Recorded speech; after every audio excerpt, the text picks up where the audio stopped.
जब आप महाराज साहब के प्रवचन देते थे तो मुझे आपके विचार अच्छे लगे। हाँ, ये महाराज साहब 18 साल है। 22 years. 24 years. 22.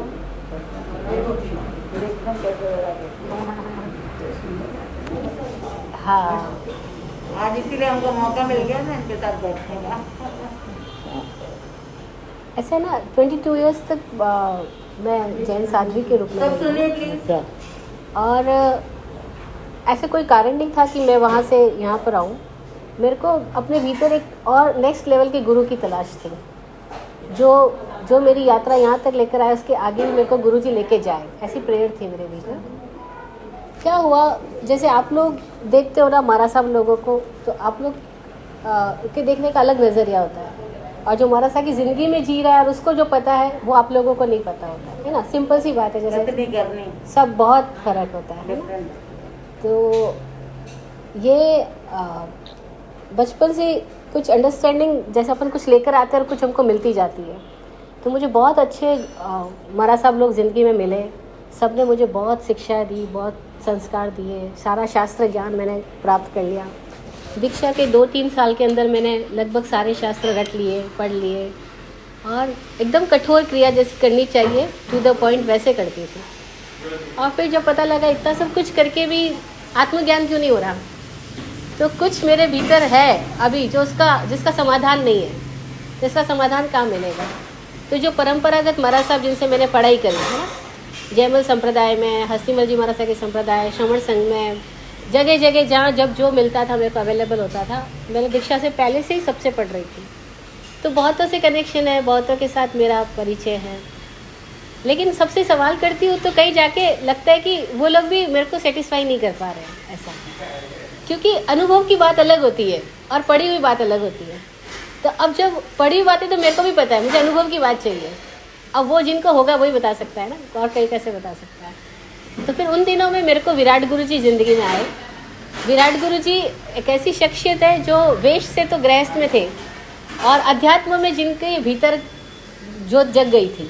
वो भी एक जैन परिवार के थे, वो भी किसी अपनी उम्र में किसी पड़ाव में साधु बनना चाहते थे। तो पास किए ना 180 नहीं। अलग। तो विराट गुरु जी के भीतर उन्होंने अपना पुरुषार्थ करके ध्यान और मौन से उनके भीतर भी घटनाएं बहुत मज़ेदार घटी। तो उनको शास्त्रों के सही अर्थ पता है, और जो परंपरा में चल रही है विसंगतियाँ वो सब पता है। तो एक ऐसे गुरु है जिनके पास जोत जागी हुई है, तो मैं उनकी शिष्या हूँ। उन्होंने मुझे फिर संभाला, दीक्षा के 3रे साल में मुझे वो मिले, आफ्टर दीक्षा मिले। तो उनको मिलने के बाद मेरी और एक नई यात्रा शुरू हुई। जैसे अपन कहते हैं ना, एक बार तो अपन ने स्कूल की पढ़ाई पूरी कर ली, लेकिन बाद में पता लगता है यार ए का खाली अर्थ एप्पल ही थोड़ी होता है, ए के तो लाखों शब्द हो सकते हैं ना। पर अपन बचपन में ए फॉर एप्पल कंडीशनड हो जाते हैं, बी फॉर बॉय कंडीशनड हो जाते हैं। अब हमारे सामने बी आएगा तो हम बैट या बॉय ऐसे सोचेंगे, है ना, सी से कैट ही सोचेंगे, क्योंकि बचपन में हमको वही सिखाया गया। ऐसे हमको सिखाया गया मुँह पत्ती वाले महाराज साहब होते हैं, वाइट कपड़े वाले महाराज साहब होते हैं, नंगे पैर चले वही महाराज साहब होते हैं, है ना। अपन सबके दिमाग में ऐसी डेफिनेशन भर दी गई। लेकिन अभी आप लोग उसी में पले बड़े हो तो आप वैसे ही सोचोगे, और कोई हरे कपड़े पीले कपड़े में भी महाराज साहब हो सकता है, अपन सोच ही नहीं सकते। तो ऐसी मैं भी थी। तो मैंने भी विराट गुरु जी को पहले एक्सेप्ट नहीं किया। मुझे लगा वो तो गृहस्थ के कपड़ों में, वो कैसे गुरु हो सकते हैं, वो कैसे ज्ञानी हो सकते हैं। लेकिन जब उनके सानिध्य में रहने का अवसर आया तो पता लगा कि गुरु होने का संबंध कपड़ों से या क्रियाओं से नहीं है, वो तो अपने भीतर में हम निर्ग्रंथ हुए कि नहीं हुए। और जैन सूत्र जो इतने प्यारे हैं, लेकिन इसके जो अर्थ हमको बताए गए हैं वो लगभग गलत बताए गए। लगभग एक सूत्र इतना मज़ेदार है महावीर भगवान का। उन्होंने गुरु की परिभाषा करते हुए कभी नहीं कहा कि वह जो सफ़ेद कपड़ों में है, कभी कहा। उन्होंने क्या कहा? निर्ग्रंथ गुरु है। निर्ग्रंथ का मतलब क्या है? जिसके भीतर अब कोई कॉम्प्लेक्स ही नहीं बचा, कोई अंदर कोई विसंगति नहीं बची, कोई द्वंद ही नहीं बचा। अभी हम सबकी ज़िंदगी में द्वंद मिलेगा, है ना। हम कभी सुखी है, कभी दुखी है, कभी हम खुश है, कभी हम गमगीन है। तो द्वंद है ना हमारी ज़िंदगी में। इतनी समस्याएं हमारी ज़िंदगी में रहेगी, शिकायतें रहेगी, कुछ रहेगा। हमारे मन का हमको पता ही नहीं है। लेकिन कोई ऐसा व्यक्ति जो अपने मन के पार गया, उसको गुरु बोला हमको। तो ऐसे मुझे गुरु मिले, तो मैं बहुत सौभाग्यशाली रही। तो मुझे मज़ेदार यात्रा मेरी शुरू हुई। अब इधर ये यात्रा शुरू हुई तो परंपरागत साधु लोग नाराज़ हो गए, तो एक संप्रदाय छूटी। जहाँ मेरी दीक्षा हुई वो संप्रदाय छूट गई, क्योंकि अब वो लोगों को हम समझ में नहीं आते, क्योंकि हमारी दृष्टि बदल गई है। नहीं, कपड़े तो अभी 4 साल हुए, तो 4 साल भी अब होंगे, 3 साल हुए एक्चुअली। तो ये क्या हुआ, उस पीरियड में ये समझ आ गई कि साधु का संबंध इन सबसे नहीं है। परंपरा, सामाजिक स्थिति अंदर से तो अलगाव हो गया, एक बाहर की सम्मोहन से बाहर आ गए। ये जो सम्मोहित होते हैं ना, हम सब बचपन से सम्मोहित किया जाता है, हमें पता भी नहीं चलता, लेकिन हम सब अभी अपने छोटे बच्चे को हम क्या सिखाते हैं, बोलने के साथ ही बेटा जय जिनेंद्र बोलो, नमोकार मंत्र बोलो, है ना, सब आया सबको प्रणाम करो। अब क्यों करना हमें पता ही नहीं, जय जिनेंद्र ही क्यों बोलना हमें पता ही नहीं, लेकिन बस हम फिक्स हो जाते हैं। तो ऐसे हम सबको कई मान्यताएं पकड़ा दी जाती है। और हम में से किसी बहुत थोड़े कोई लोग जानते होंगे जो अपने ऊपर काम करते हैं, उनको पता लगेगा कि जैन होने का मतलब मानने वाला नहीं था। जैन होने का मतलब था जो साइंटिस्ट की तरह है, जो जानता है, जो रिसर्च करता है। और पूरा जैन समाज में क्या हो रहा कि यहाँ आपको रिसर्चर नहीं बनाया जा रहा, आपको साइंटिस्ट नहीं बनाया जा रहा, आपको कहा जा रहा है कि ये फिक्स पर्टिकुलर मेथड है, आप इसको रट लो, इसको मान लो और इसको रिपीट करो लकीर के फल। तो आदमी का जो इंटेलिजेंस है वो तो सोया हुआ रह जाता है ना। अब आपके अंदर कितनी इंटेलिजेंस लेकर आए हो आप, लेकिन आप पूरी ज़िंदगी आप देखो, आप पीछे के 50 साल जा कर के देखो, आप सेम रूटीन कर रहे हो, सेम स्थिति में गुस्सा, सेम स्थिति में लालच, सेम स्थिति में डर। अरे उसका मतलब हम 50 साल से सेम बीमारी से ग्रसित है, और हम उस बीमारी के इलाज के लिए साधु महात्माओं के पास जाते हैं, लेकिन इलाज तो होता ही नहीं। अच्छा, आप कितने सालों से प्रतिक्रमण कर रहे होंगे, कितने सालों से सामायिक कर रहे होंगे, कितने सालों से खमत खावना कर रहे होंगे, लेकिन क्या हमारे मन के अंदर हम जाके देखें तो हम मुक्त हुए? अभी कोई जरा सा खरोच दे ना, वापस वही सब स्थिति आ जाएगी। इसका मतलब है कि जो उपाय हम बीमारी के इलाज के लिए कर रहे हैं वो हमारे लिए सफिशिएंट नहीं है, काम नहीं पड़ रहे। या तो हम गलत तरीके से कर रहे हैं या गलत तरीके से सिखाए गए हैं, कुछ तो भी चूक है। अदरवाइज तो हम बीमार नहीं रहने चाहिए भाई। हम एक डॉक्टर के पास जाते हैं और अपनी बीमारी बता के दवाई लेके आते हैं, और अगर हम वो दवाई पूरी ले लें और फिर भी बीमारी ना जाए तो हम जब दोबारा उस डॉक्टर के पास जाएंगे, फिर तिबारा जाएंगे, फिर चौबारा जाएंगे? नहीं जाएंगे, चेंज करेंगे। हमें समझ आ गया भाई ये वाला इलाज मेरे को काम नहीं कर रहा, लेकिन यार ज़िंदगी भर की बीमारी हम लेके चल रहे हैं। अगर हम उम्र के 50 साल हमको बीत गए, सपोज आप सब लोग बैठे हो ऑलमोस्ट 50 के आसपास होंगे, तो हम सब की बीमारी हम देखें तो गुस्सा, लालच, डर, चिंता नहीं है, हाँ, गम, खुशी, शरीर की बीमारियाँ, मन की बीमारियाँ, परिवार की बीमारियाँ, सब वही के वही खड़ी है। हाँ, किसी को थोड़ी कम कोई होगी, किसी को कोई थोड़ी ज़्यादा होगी, है ना, लेकिन वही खड़ी है। इसका मतलब क्या हुआ कि हम जो उपाय कर रहे हैं वो काम नहीं पड़ रहे, खाली लिखाया है, हाँ, दवाई ली नहीं है। तो थोड़ा भी हम अपने ऊपर जाके देखेंगे ना, अगर थोड़ा हम हट के भी सोचना पड़ेगा। हमको क्या हट के सोचना ही नहीं सिखाया गया, हम एक ही दिशा में सोचना सिखाया। नई जनरेशन इसीलिए अट्रैक्ट नहीं हो रही है। कैसे होएगी? और वो हमने नहीं समझा और हम उनको समझाने का। एग्जैक्टली, हम ही नहीं समझे, हम समझाने की कोशिश ही क्यों करें? तो ऐसे मेरे साथ कुछ ऐसा हुआ कि जैसे जैसे समझ डेवलप होती गई वैसे वैसे चीज़ें निकलती गई। अभी चीज़ें छूटती जा रही है, क्योंकि मान्यताएं तो पकड़ा ही गई है, बाहर से दी गई है, और अंदर से जो आ रहा है वो जीवन अलग होता है। जीवन तो जीवंत होता है, और मान्यताएं जो है आदमी को एकदम रूखा सूखा बना देती है, एकदम फिक्स बना देती है, कठोर आग्रही बना देती है। बस ऐसे ही है, रिजिड हो जाता है आदमी। फिर वो सुनने भी नहीं चाहता, दूसरी बात सुनना देखना भी नहीं पसंद करता, है ना। कितने लोगों के मन में ऐसा आता है, अरे कपड़े बदल दिए यानी भ्रष्ट हो गए। अरे एक परंपरा से दूसरी परंपरा में भी हमारे ऐसे हाँ, हम लोग अटके रहते हैं, अटके ही रहते हैं, तो हम ओपन भी नहीं होते हैं ना। तो ये तो मेरा सौभाग्य रहा कि मुझे अच्छे गुरु मिले, तो उन्होंने मुझे ओपनिंग दे दी, तो मेरे को ये समझ आने लग गया कि ये क्या और ये क्या है ना। अब इस समझ के साथ जब हम सामाजिक ज़िंदगी जी रहे होते हैं तो कॉप अप करना मुश्किल होता है। फिर भी मेरे को लोग सुन रहे थे, झेल भी रहे थे और बहुत प्रेम भी कर रहे थे। तो करोड़ों लोग मुझे सुन रहे हैं, प्रेम कर रहे हैं, सब कुछ अच्छा मज़ा हो रहा है। लेकिन मैं अपनी ही साधना की जब बात कर रही थी तो एक स्थिति तक आते आते अब मुझे लगने लगा कि मेरी भीतर की स्थिति और ये जो समाज की स्थिति है, मैं इसमें पूरी ज़िंदगी आगे की भी डाल दूँ, मतलब 22 साल डाल दी, और मैं अगर नेक्स्ट 10, 12, 20 साल, 22 साल जितनी भी जी इसमें और समाज में डाल दूँ तो मेरी साधना पूरी होगी नहीं और समाज की स्थिति वही रहने वाली है। क्योंकि एक बार अपन प्रयास करके देखते हैं, तो मैं सुबह से रात तक प्रयास कर रही थी, जो भी आता उसको सही बताने की कोशिश कर रही थी। लेकिन मुझे लगा इतना सब कुछ करके मेरी एनर्जी भी जा रही है और मेरी अपनी साधना में जहाँ मुझे चाहिए आगे, वो वातावरण यहाँ नहीं मिल रहा, क्योंकि वहाँ पे मेरे को नेक्स्ट लेवल का अब मार्गदर्शक चाहिए। अब मेरे गुरुजी शरीर छोड़ के 2012 में चले गए। 2002 से 2012 तक वो उनके मैं प्रत्यक्ष छत्र छाया में हूँ। अभी भी मेरे साथ है वो, लेकिन अब मेरे को वैसा प्रत्यक्ष नहीं है ना जैसा देहिक प्रत्यक्ष था। तो अब मेरे भीतर ऐसा हो रहा है कि जिसने YouTube पे सुना उनको तो पता होगा मेरे को कि मैं कितने, मेरे हज़ारों विषयों पे प्रवचन है, हज़ारों विषयों पे प्रवचन। आप कोई सुन के देखा, नहीं सुना हो तो मैं इतने लोगों के प्रश्नों का जवाब दे रही हूँ, सब कुछ हो रहा है। लेकिन अगर मेरे को अपनी स्थिति को और क्रॉस करके कहीं जाना है तो मेरे को नेक्स्ट कौन मिलेगा? तो मैं अपने भीतर ही भीतर अपने गुरुजी से प्रेयर करती थी कि आप किसी रूप में आ जाओ। और मैं इतनी सौभाग्यशाली हुई कि मुझे एक नेक्स्ट इनलाइटेंड पर्सन मिल गए ऐसा। अब वो रिश्ते में तो इनके भतीजे कुछ लगते हैं, मतलब कुछ लगते हैं इनके, हाँ। और हम सब उनको स्वामी जी बोलते हैं। तो वो उन्होंने अपने ऊपर काम किया, वो भी जैन परिवार के जैसे इनके भतीजे थे, उन्होंने अपने ऊपर काम किया और वो ध्यान के प्रयोग में इतनी तीव्रता से घुसे कि उनके भीतर पूरा ट्रांसफॉर्मेशन हो गया, जिसको अपन अपनी शास्त्र की भाषा में बोलते हैं भेद विज्ञान हो जाना। तो उनके भीतर एक भेद विज्ञान पैदा हो गया। तो हाँ, he is married person, he has two kids, young है अभी, तो किड्स भी क्या बोले। तो बहुत मज़ेदार है वो, एक जीवंत है ना।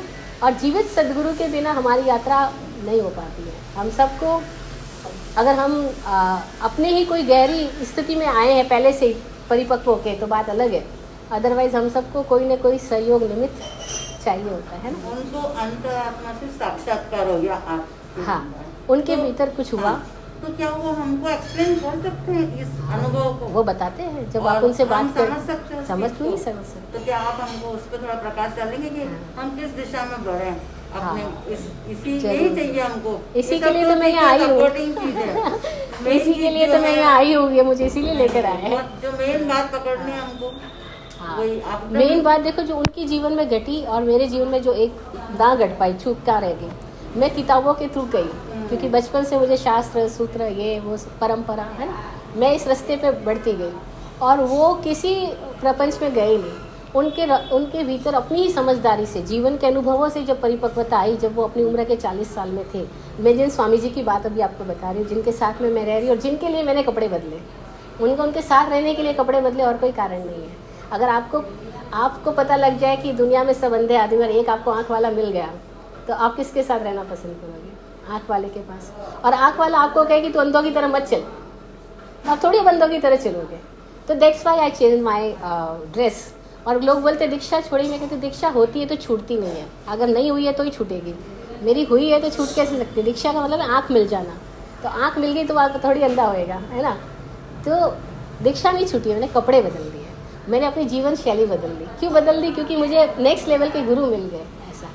तो उनके भीतर क्या घटना घटी, जब एक रात कोई पुस्तक वो पढ़ रहे थे और उस पुस्तक की एक लाइन को उनको इस अंदर स्ट्राइक कर गया, तो वो अपने भीतर चिंतन की गहरी धारा में चले गए। वो एक लाइन इतनी गजब की थी, वो किताब में एक लाइन आ रही है कि आदमी का सब कुछ मर जाता है लेकिन एक चीज़ नहीं मरती। आदमी का सब कुछ मर जाता है लेकिन एक चीज़ नहीं मरती। क्या नहीं मरती? आत्मा, प्यास, अपने उद्गम स्तर पे पहुंचने की प्यास।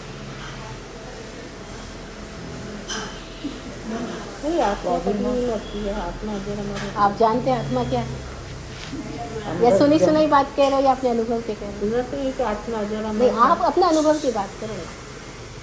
दिक्कत हमारे सबके साथ दिक्कत क्या है, हम सुनी सुनाई बातों से इतने ज़्यादा ग्रसित हो गए हैं कि हम अपनी बात करना भूल ही गए। अब मैंने बचपन से इतना सुन लिया, आत्मा आत्मा, परमात्मा परमात्मा, स्वर्ग स्वर्ग। आत्मा तो कुछ है तो सही, नहीं, पर आपका अनुभव है क्या? अनुभव तो कैसे होगा? तो हम जहाँ खड़े वहाँ की बात करें ना। हमारे साथ क्या, यही सबसे बड़ी दिक्कत है, हम जहाँ खड़े वहाँ की बात नहीं करते, हमारे अपने अनुभव की हम बात ही नहीं कर रहे। अब जैसे अपने अनुभव की बात करें तो कुछ नज़दीक ये सब पहुँचे, इन्होंने कहा प्यास। अब इनके भीतर कोई प्यास होगी तो इनको समझ आई प्यास। हाँ, पहुंचने की जो इच्छा होती है तो कोई एक चीज़ है ना हमारे अंदर, हाँ, जो मरती नहीं है। हाँ? मैं ये बात इसलिए नहीं कह रही, मैं किसी को कष्ट नहीं पहुंचाना चाहती। हम अपनी सच्चाई से वाकिफ़ हो जाएं। हमारे साथ क्या दिक्कत हुई धर्म के नाम पर, हमको इतनी बड़ी बड़ी बातें हमने इतने सालों से सुनते आ रहे हैं, तो हमको लगता है जैसे मैं जानता ही हूँ। लेकिन अगर हमको कोई, हम कहते हैं अभी मैं आत्मा हूँ, है ना, लेकिन ज़रा अभी बुखार आ जाए, मच्छर काट जाए, शरीर को तकलीफ हो जाए, फिर याद आएगा मैं आत्मा हूँ, सब गायब हो जाता है। हाँ, तो हम अपनी हकीकत को स्वीकार करें। हम कह दें कि भाई किसी ज्ञानी का अनुभव रहा होगा, मेरे को नहीं अनुभव। हम जहाँ खड़े अगर वहाँ सच्चे हो जाए ना, तो यात्रा भी हो सकती है। और हमें यही नहीं पता हम खड़े कहाँ हैं, तो हम जाएंगे कहाँ, है ना। तो पहले हम जहाँ खड़े उसमें सच्चाई को स्वीकार करें। हम दूसरे लोगों के वचनों को अपना वचन मान करके ना बोलें, वो झूठ भी है, बहुत बड़ा झूठ है, पर हमें पता भी नहीं चलता कि हम किस झूठ में जी रहे हैं। बचपन से वही सीखते आ रहे हैं, वही सीखते आ रहे हैं, वही तो, हाँ, वही सीखते आ रहे हैं, तो वही दिमाग में रहता है। ऐसा ही हो गया हमारे साथ। इसीलिए तो मैं कहती हूँ कि कोई थोड़े लोग इस सम्मोहन से बाहर आ पाते हैं। हम सब इतने हिप्नोटाइज हो गए धर्म के नाम पे, सोसाइटी के नाम पे, क्रिया के नाम पे, क्रिया के नाम पे, फैमिली के नाम पे, इट्स एवरीवेयर। मेरे वो गले नहीं उतरता, आज यही डाउट क्लियर करने में आई थी। एग्जैक्टली, क्रिया नहीं। भगवान से जब पूछा गया धर्म क्या है, इतनी प्यारी परिभाषा शायद पूरी दुनिया में कहीं ना मिले जो भगवान महावीर ने बोली। वो क्या बोली? उन्होंने कहा स्वभाव धर्म, स्वभाव ही धर्म है। वस्तु सहावो धम्मो, वस्तु का स्वभाव धर्म है ना। और स्वभाव का मतलब हम खुद, तो खुद हो जाना धर्म है। खुद रियल हो जाए तो हम धर्म है। लेकिन हम खुद में ही नहीं है। नहीं, अभी जैसा हमने बोल दिया आत्मा अजरम है, ये तो कोई दूसरे देश की बात होगी, मुझे मेरा तो पता ही नहीं है मैं कहाँ हूँ, है ना। तो खुद में हो जाए, जैसे है वैसे हो जाए, जैसे है वैसे हो जाए, अंदर जो है बाहर वो हो जाए। तो हम अपने आप को जाने, उसको धर्म बोला उन्होंने किसी क्रिया को धर्म नहीं बताया। क्रिया तो जैसे नाव है ना, वो माध्यम है कि यहाँ से यहाँ चले जाए। ऐसे ही हमारे लिए वो क्रिया जो हमको हमारी ग्रंथियों से मुक्त कराने में मदद करेगी, वो डॉक्टर का वो प्रिस्क्रिप्शन, वो रेमेडी जो हमारे लिए बताई गई है कि पर्टिकुलर तेरे को ये है तो ये कर, वो आपके लिए धार्मिक क्रिया होगी, क्योंकि वो आपका लक्ष्य तक आपको पहुंचा रही है। लेकिन हम तो कॉमन रेमेडी बांटे जा रहे हैं, और पता नहीं हमको कौन सी बीमारी और रेमेडी हम कौन सी यूज़ कर रहे हैं। बीमारी कंटेम्प्रेरी है और रेमेडी हम 2500 साल पुरानी यूज़ करेंगे तो बीमारी ठीक होगी क्या? हमको कोरोना हुआ तो कोरोना वायरस का हमने एंटीडोट कब लगाया? कोरोना हुआ तब। क्या उसके पहले लगा लिया था? और वो चला गया, आप लगाएंगे क्या? नहीं लगाएंगे, सिंपल सी बात है। तो हम सबको कंटेम्प्रेरी चाहिए होता है, पर हमको धर्म के नाम पे इतना ज़्यादा पुराना बना दिया जाता है और हमको इस बात का गर्व दे दिया जाता है कि हमारा धर्म हजारों साल पुराना है। धर्म का पुराने से कोई संबंध नहीं है, धर्म का तो आपकी वर्तमान इस दशा से संबंध है, क्योंकि आप ही आपका धर्म हो, आपसे भिन्न थोड़ी आपका धर्म है ना। तो एक चीज़ जो कभी नहीं मरती, इस एक लाइन ने उनको स्ट्राइक किया। अब वो चाहते तो पन्ना पलटते, उसके पीछे लिखा हुआ होता वो क्या चीज़ है, जिन्होंने पन्ना नहीं पलटा, वो कि वो क्या चीज़ है मैं खुद से खोजूँ। तो आँख बंद करके वो गहरी धारा में चले गए। हम सब स्कूल में मैथमेटिक्स पढ़ाई किया ना, गणित थोड़ा बहुत तो पढ़ाई हमने, तो वहाँ प्रश्न लिखे होते थे और पेज के पीछे आंसर भी लिखे होते थे। लेकिन हमको अगर प्रश्न को सॉल्व करना है तो एक प्रोसीजर फॉलो करना पड़ता। उस प्रोसीजर को फॉलो करेंगे तो वो सॉल्यूशन आ जाएगा जो किताब के पहले पन्ने पे लिखा हुआ है। लेकिन अगर हमने प्रोसीजर फॉलो नहीं किया और कॉपी कर ली, गाइड को देख के कॉपी कर ली, तो क्या होगा? नहीं रहेगा, पूरे रहेगा। वो आंसर सही भी है तो गलत है, क्योंकि हम क्योंकि प्रोसीजर तो फॉलो किया ही नहीं। जिस चीज को फॉलो नहीं करते जो समाज में चल रहा है, तो लोग क्या बोलते हैं कि नास्तिक है। हाँ, ऐसा होता है, इसलिए बोलते हैं बराबर है। क्योंकि मैं प्रतिक्रमण में थोड़ा सूत्र पढ़ के प्रतिक्रमण करते हुए मैं हाँ, मैं सोचती जो करना मन से बोल दिया, भगवान से माफी मांग ली, वही सूत्र में तो कुछ समझ में नहीं आ रहा है मुझे। बराबर है। तो वहाँ पर मैं कौन गलत हो गई? नहीं, लोग क्या कहेंगे उसमें रह गए। बस मैंने तो लोगों का भी नहीं सोचा। नहीं, मेरे सारी मन को दुनिया शांति को नहीं ले मिल गए। रही है। हाँ, उस प्रतिक्रमण में 2 घंटे या 4 घंटे बैठ गए, मेरे मन को कोई शांति नहीं मिल रही है। उस प्रतिक्रमण का कोई मतलब मेरे लिए तो नहीं। एग्जैक्टली। और समाज का भी मुझे कुछ समझ में नहीं आया। हाँ। लास्ट में जाके मैंने निकाला ये पार्ट ऑफ मेडिटेशन। अगर आप चाहो मेडिटेशन करना तो उस समय कर सकते हो, या बुक पढ़ सकते हो, अदरवाइज समझ कर करना पड़ेगा। देखो, हम लोगों को इतना मिसगाइड किया गया है कि अब मैं आपको कोई भी बात बताऊंगी ना तो मुझे ABCD से चलना पड़ेगा, क्योंकि सामयिक के नाम पर आपको वो सिखाया गया जो सामयिक है ही नहीं, प्रतिक्रमण के नाम पे वो सिखाया गया जो प्रतिक्रमण है ही नहीं, और प्रतिक्रमण की आज हमको ज़रूरत भी है या नहीं ये भी हमको पता नहीं। तो हम इतने मिसगाइडेड हो चुके हैं, इतने मिसगाइडेड हो चुके हैं कि अब मैं आपको कोई भी एक टॉपिक पे बोलने जाऊँ ना तो मुझे बहुत आप लोगों को एक लंबी करना पड़ेगा। नहीं, पहले कुछ भी मानो मत। आप एक बार गलती करिए, एक बार आप पेपर ब्लैंक कर दो और आप सुनो। हाँ, अभी छोड़ दो, क्योंकि जैसे हमने कोई भी बात मान ली है हाँ। वैसे ही हम फंस जाएंगे। एक बार उनको सुनना है तो थोड़ी देर के लिए ब्लैंक हो जाइए, वो जो बोलता है अपन वही सुनिए। अपन अपना अगर वो लगाएंगे तो अपना बैठेगा ही नहीं, हाँ, थोड़ी देर उनको सुनते हैं। तो उनकी ज़िंदगी की आपने पूछा कि कैसे हमको समझ आ जाए हम क्या करें, तो उन्होंने प्रोसीजर में गए, उन्होंने आंसर सीधा कॉपी नहीं किया। और इस बात को आप कहाँ तक ले जा सकते हो, अप्लाई करना आपके ऊपर है।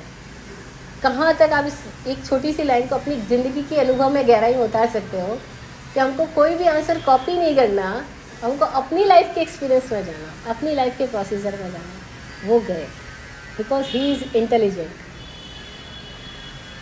किसी को नहीं माना, अपने भीतर गए गए गए। क्या चीज़ें जो नहीं मरती, क्या चीज़ें जो नहीं मरती, वो देख रहे सब कुछ तो मर रहा है, सब कुछ तो मर रहा है, और उन्हें अपनी मृत्यु का साक्षात्कार करेगा उसी रात को। और उस रात को उन्होंने संकल्प कर लिया कि अब तक जो मैं करता आ रहा हूँ, मैंने सबका माना, मम्मी का माना, पापा का माना, परिवार का माना, साधु संतों का माना, वो भी खट्टर के दादावाड़ी वाले हैं तो सब कुछ बचपन से सब कुछ सीखा हुआ है। बोले सब कुछ तो माना, अब मैं किसी को नहीं मानूंगा, जो मेरा अनुभव होगा मैं उसी को साक्षी रख के जीऊँगा। ये एक संकल्प में उनकी ज़िंदगी बदल गई।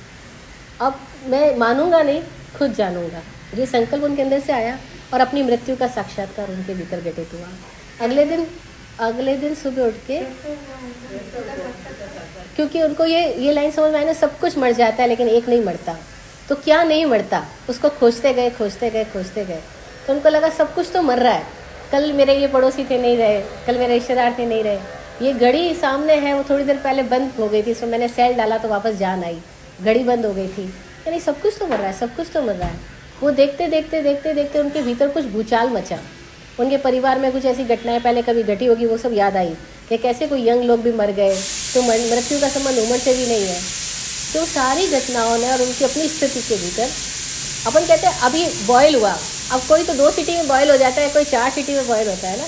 आप लोगों का एक्सपीरियंस है कि आपको कौन सा चावल कितनी सीटी में पकाना है, कौन सी दाल कितनी सीटी में पकानी है। ऐसे हम जो यहाँ पे भरी हुई सारे इंसान है ना, हम सब भी अपने अलग अलग लेवल लेकर आए हैं परिपक्वता के।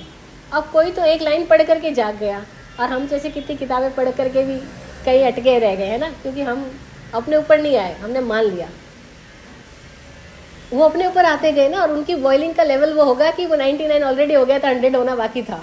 तो बस उनके भीतर कुछ ऐसा हुआ कि अगले दिन सुबह उठ करके उन्होंने अपने परिवार वालों को बोला कि मैं मर गया, अब मुझे ट्रीट ही मत करो कि जैसे मैं हूँ। तो घर में तो भूचाल मचना ही था, पत्नी भी, पर बेटा बेटी, वो मम्मी पापा, क्योंकि उनके बच्चे समझ गए जल्दी से। उन्होंने अपने बच्चों को समझाया कि कैसे हम अपनी लाइफ में कुछ पढ़ने जाते हैं तो हम पुराना छोड़ करके, तुम यहाँ छोड़ के विदेश जाओगे कल पढ़ने के लिए, कुछ जाओगे ना, लेकिन सब लोग ये नहीं तुमने घर से डिस्कनेक्ट हो गए, लेकिन तुम अपने लिए कुछ करोगे। तो उन्होंने सबको अलग अलग तरीके से समझाया। और उनकी ज़िंदगी में उसके पहले वो बोलते हैं कि मेडिटेशन जैसा कोई वर्ड ही नहीं था, because he was a businessman, और एक सक्सेसफुल बिजनेसमैन है, गोल्ड ज्वेलर, जयपुर के ज्वेलर्स है, सब कुछ आप समझ सकते हो। और उस दिन उनके पास उन्होंने संकल्प किया मैं अपना बिजनेस बंद करता हूँ, 5 माले का शोरूम बंद करता हूँ। और उनके पास एक अननोन नंबर से मैसेज आता है, देखो अस्तित्व कैसे सहायता करता है, एग्जिस्टेंस कैसे हमारी हेल्प करता है। अगर हमारी प्यास सच्ची हो तो हमको कहीं से रास्ता मिलता है। अगला पेज उन्होंने बहुत बाद में पलटा, जब उनके भीतर कुछ घटना 3-4 घंटे तक कुछ होता रहा, उसके बाद उन्होंने पेज पलटा तो उसके ऊपर लिखा हुआ था कि आदमी मर जाता है लेकिन उसका मन कभी नहीं मरता, उसकी महत्वाकांक्षाएं कभी नहीं मरती, और उसका कल कभी नहीं मरता। आज भी हम क्या सोचते हैं, कल ये कर लेंगे, और हमको पता है कि हम कल जिएंगे या नहीं जिएंगे। हम में से किसी को पता है? अच्छा, जो भी किसी दिन मरा था जो भी कोई मरा, उसने भी तो मरने से पहले यही सोचा होगा कि ये काम मैं कल कर लूँगा। लेकिन वो मर गया तो मन भी तो यही मर गया ना। वासनाएं साथ जाती है, वासनाएं साथ जाती है, अतृप्त वासना। मन भी एक इंद्रिय है। मन, वासना, वासना शरीर का नाम मन है। भाव जा रहा है। अभी हम जिसको वासना शरीर बोल रहे हैं उसका नाम मन समझ लो। अभी हम जिस अंडरस्टैंडिंग पे है ना, तो जो वासना है वो मरती है क्या? जो महत्वाकांक्षाएं हैं वो मरती है क्या? अभी हमको ऑफर आ जाए 2-4 नई साड़ियों का, तो महत्वाकांक्षाएं, मन, लालच मरा गया, हम तुरंत ले लेंगे। हाँ हाँ, कोई गिफ्ट दे रहा है, ले लो है। तो हमारा मन नहीं मर रहा, कल नहीं मर रहा, महत्वाकांक्षाएं नहीं मर रही, हमारे सपने नहीं मर रहे। और इसके पहले कि हम जान पाए कि जीवन क्या है, 4 लोग आते हैं और हमारी अर्थी उठा के ले जाते हैं। हम जान ही नहीं पाते कि जीवन क्या है, हम क्या है, हम जान ही नहीं पाते। हम मान लेते हैं कि मैं आत्मा हूँ, लेकिन सुई चुबा दे कोई तो तुरंत आह निकलेगी, तो आत्मा सब गायब हो जाएगा, है ना। सबको चुभने वाली सुई अलग अलग होगी। कोई अलग तरीके के दर्द से पीड़ित है, कोई अलग तरीके के दर्द से पीड़ित है, लेकिन पीड़ित सभी है। तो उनको ये उस रात को अंडरस्टैंडिंग हुई कि मैंने सबका सब माना, पर मैं at the end of the day मैं खुश नहीं हूँ। तो मैं आज से किसी को नहीं मानूंगा, खुद जानूंगा और अपने जीवन को जाने बिना नहीं मरूंगा। ये उनके भीतर एक संकल्प जागा। और उस दिन उनके फ़ोन पे एक अननोन नंबर से मैसेज आता है। आज तो उन्होंने बिजनेस बंद कर दिया सुबह उठ करके। सारा शोरूम, जितने लोग थे सबको बोला सब ले जाओ, सैलरी ले जाओ, पैसा ले जाओ, जिसको जो ले जाना ले जाओ, मैं सब बंद कर रहा हूँ। और सबको सपने दिखाए थे कि अपना शेयर मार्केट में अपन वो लाएंगे, ये करेंगे, ऐसा वैसा, क्योंकि वो बहुत बड़े लेवल पे काम करने को जा रहे थे और काम चल रहा था उनका। तो उस कहते हैं कि कैसे अस्तित्व संभालता है। अननोन नंबर से मैसेज आता है कि जयपुर में फला फला जगह पर कल कोई मेडिटेशन होने वाला है। वो कहते हैं उसके पहले मेरे पास कभी ऐसा मैसेज ही नहीं आया। तब तो व्हाट्सएप नहीं होता था, आज से 10-12 साल पुरानी घटना है। तो फिर वो उस मैसेज में जो एड्रेस था वहाँ जाते हैं और पूछते हैं मेडिटेशन क्या है, कैसे होता है। उन्होंने बताया कि कल सुबह 6 बजे मेडिटेशन होगा। वो उस मेडिटेशन में जाते हैं और घर से ये सोच के जाते हैं कि आज मैं मरूंगा।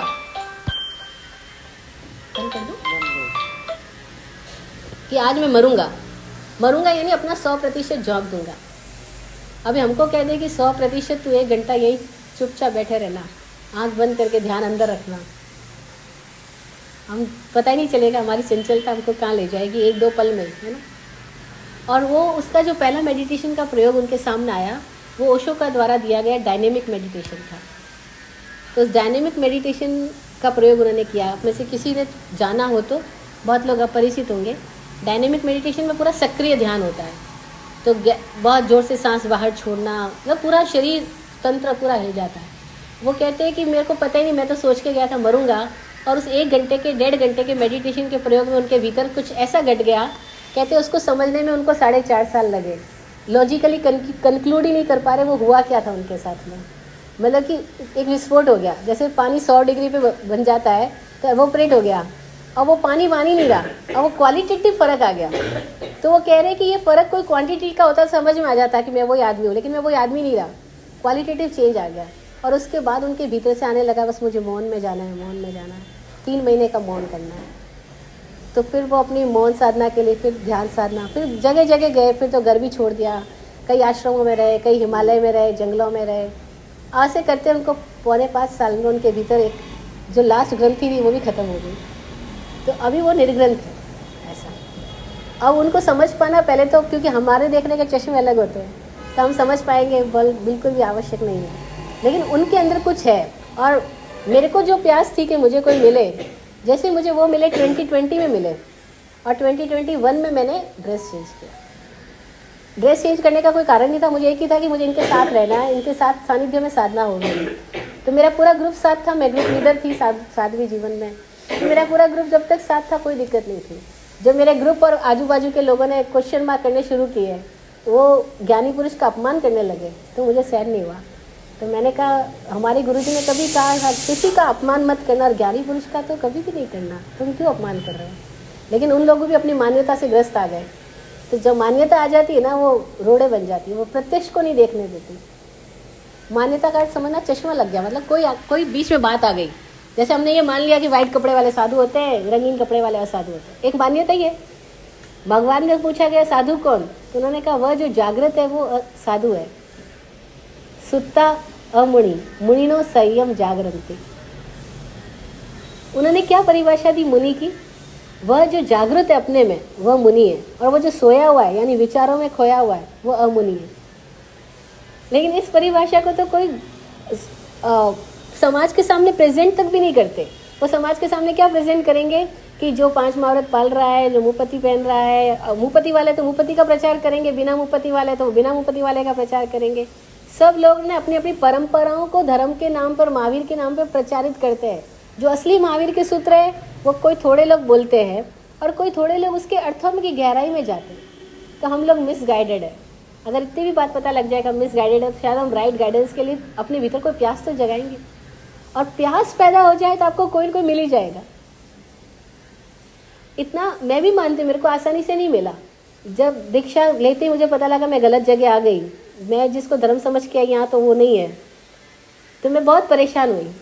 तो मेरे भीतर वो परेशानी की पीड़ा में कुछ साल गुजरे, तब जाके विराट गुरु जी मिले, तब जाके ओशो की किताबें मिली। फिर और एक परिस्थिति आई मेरे भीतर, तो वो पीड़ा में भी मेरे भीतर कुछ स्थितियाँ भूचाल मचे, कुछ साल भी गुजरे, और तब जाके स्वामी जी मिले। तो जब स्वामी जी मिले तो बहुत लोगों ने बोला तू पागल हो गई है, किसी पुरुष के साथ जा रही है। मैंने कहा तुम्हें लग रहा है कि मैं एक पुरुष के साथ जा रही हूँ, पर मुझे लग रहा है मैं एक महापुरुष के साथ जा रही हूँ। तो सबके लिए एक अलग अलग दृष्टिकोण था, तो मेरा दृष्टिकोण कुछ और ही था। तो फिर मैं उनके साथ रहने के लिए मैंने ड्रेस चेंज किया। तो आपका सवाल था ना कि आपने वाई चेंज, यू टर्न क्यों हुआ। It is not exactly U turn, it is the next level of my journey. ऐसा तो मैं समझाने के लिए एकदम एग्जाम्पल देती हूँ कि स्कूल में स्कूल ड्रेस होती है, जब हम यूनिवर्सिटी चले जाते हैं तो स्कूल ड्रेस नहीं होती है ना। कोड ऑफ कंडक्ट स्कूल वाले वहाँ पे काम नहीं करते, तो there is no code of conduct, that type of code of conduct, but this is my life and it's my responsibility. अगर मुझे को समझ में आ गया कि ये जूता फिट नहीं हो रहा है तो मैं पैर में ज़बरदस्ती क्यों पैर के बैठूँ, है ना।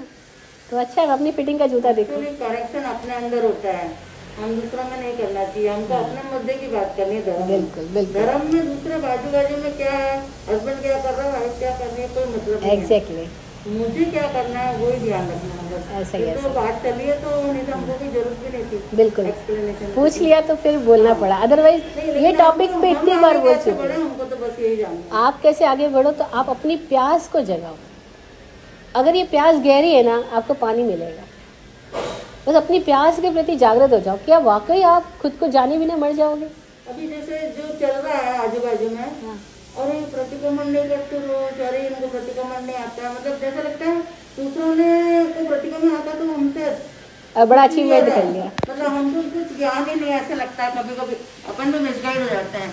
लेकिन मुझे बात अंदर नहीं उतरती। मैंने परमात्मा मानस का 5 साल का कोर्स किया, उसमें यही बातें हैं, नास्तुस भिन्नम, वेद विज्ञान, यही सब चल रहा है उसमें। आप येन प्रकार वो समझा रहे हैं आत्मा, और इसका वेद विज्ञान ही समझा रहे हैं। तो मुझे ये टिपिकल जो बातें हैं ना अपनी परंपरा की, ये मेरे गले नहीं उतरती। देखो एक बात, पहले अपने आप के साथ सच्चा होना सीखो, ठीक है। दूसरी बात, हम अगर अज्ञान में हैं तो अपने अज्ञान को स्वीकार करना सीखो। ये हम हैं, खत्म हुई बात। कौन क्या बोल रहा है बोलने दो। कोई बोलता है तू आलू खाता है, कोई बोलता है रात को खाती है, कोई बोलता है तू ये कर, बोलने दो। जिसको जो बोलना है सबको छूट है। तुम्हें जो बोलना है बोलो, मैं परेशान नहीं होती तुम्हारे बोलने से, क्योंकि मुझे पता है क्या। पर वो कंफ्यूजन होता है, कभी लगता है कि कंफ्यूजन हम गलत मार्ग को छोड़ के हम अपने अज्ञान में जा रहे हैं, कभी लगता है कि नहीं हम सही जा रहे हैं। बहुत कंफ्यूजन है। देखो सही जा रहे हैं और गलत जा रहे हैं, उसका एक लक्षण तो होगा ना। जैसे हम स्वस्थ है या बीमार है, तो हमारे पास कोई तो लक्षण होता है जिससे पता लग जाता है बीमार है। तो बुखार आ गया तो हम कह देते हैं भाई अंदर कोई तो फॉरेन एलिमेंट आया है, इसीलिए बुखार आ रहा है ना, वरना क्यों बुखार आता। तो ऐसे हम सही जा रहे हैं गलत जा रहे हैं, इसका कोई तो स्केल होगा। आपको वो स्केल दे देती हूँ, फिर आप खुद ही तोल लेना, है ना।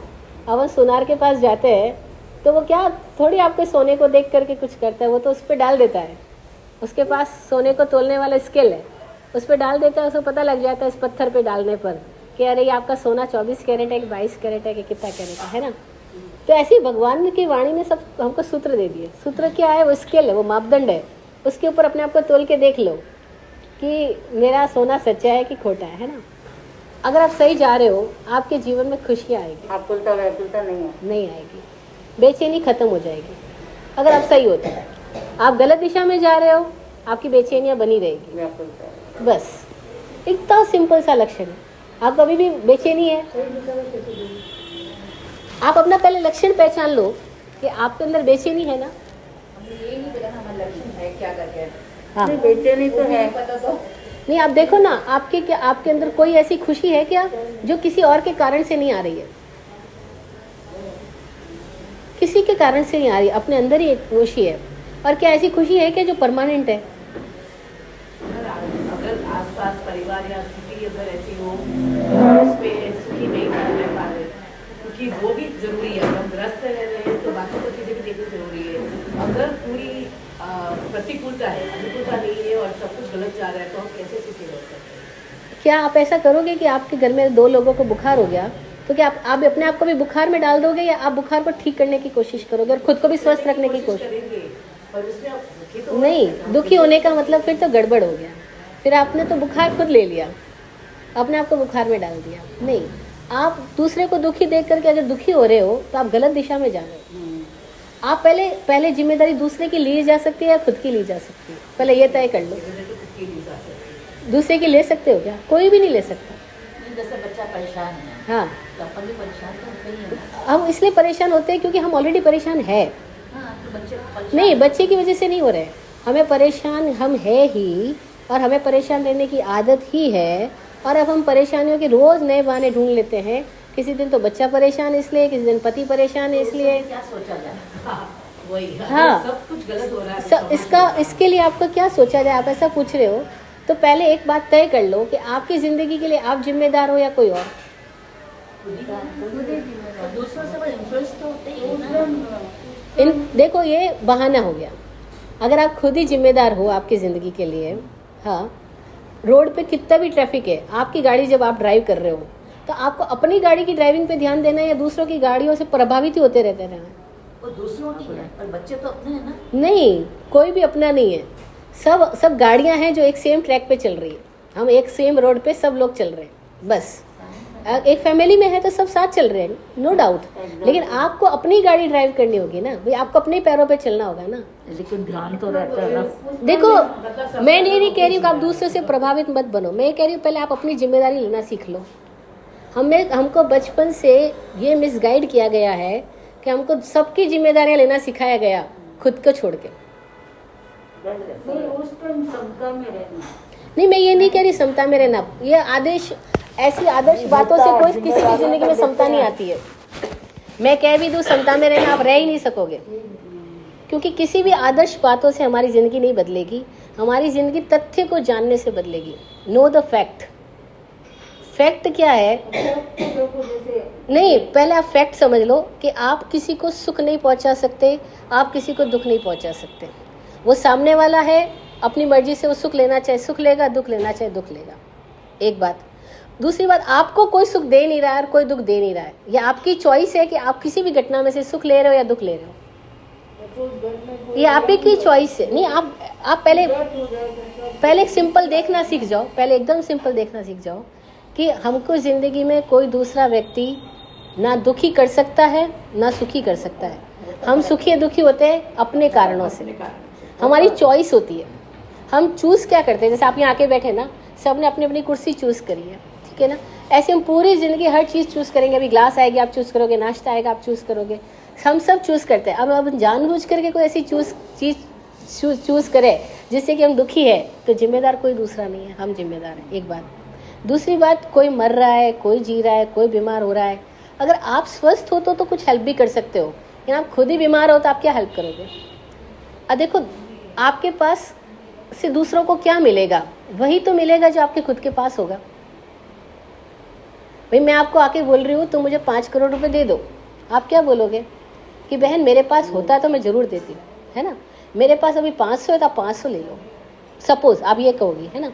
तो आपके पास जो होगा वही दोगे, उससे ज़्यादा दे सकती हो, उससे कम तो दे सकती हो, ज़्यादा दे सकती हो क्या? अब आप बताओ, आप में से किसके पास ऐसा है कि आपको लगता है कि मैं खुशियों का खजाना हूँ?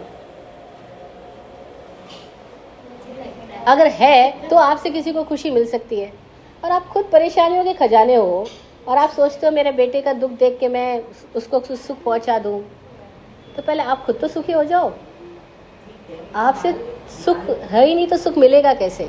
और धर्म का मतलब क्या है, दूसरों का सेवा करना जाना नहीं है। हमको इतना गलत सिखाया गया सेवा करने जाना। महावीर से जब पूछा गया ना तो उन्होंने क्या जवाब दिया, उन्होंने कहा परमम नाणम तो दया। पहले खुद ज्ञान को उपलब्ध हो जाओ तो आपसे जो पैदा होगी वो दया होगी। पर आप खुद ही ज्ञान में नहीं हो, खुद अज्ञान में है। अज्ञान का मतलब क्या है, खुद दुख में है। और ज्ञान का मतलब क्या है कि हम ऐसे सुख में आ गए जो किसी पे डिपेंडेंट नहीं है। हमारे अपने अंदर लाइट आ गई, हमारे अंदर क्लैरिटी आ गई। अगर हमारे में क्लैरिटी आ गई ना तो आपके पास में आपका बेटा दुखी भी है और वो आएगा ना तो आपकी वातावरण से उसको सुख मिल जाएगा। जैसे हमको नहीं हम बोलते हैं भगवान के पास कोई आया और उसको बीमारी दूर हो गई, उसका वो हो गया। क्यों हो गया? वो करने नहीं गए थे, उन्होंने अपनी बीमारी दूर करी।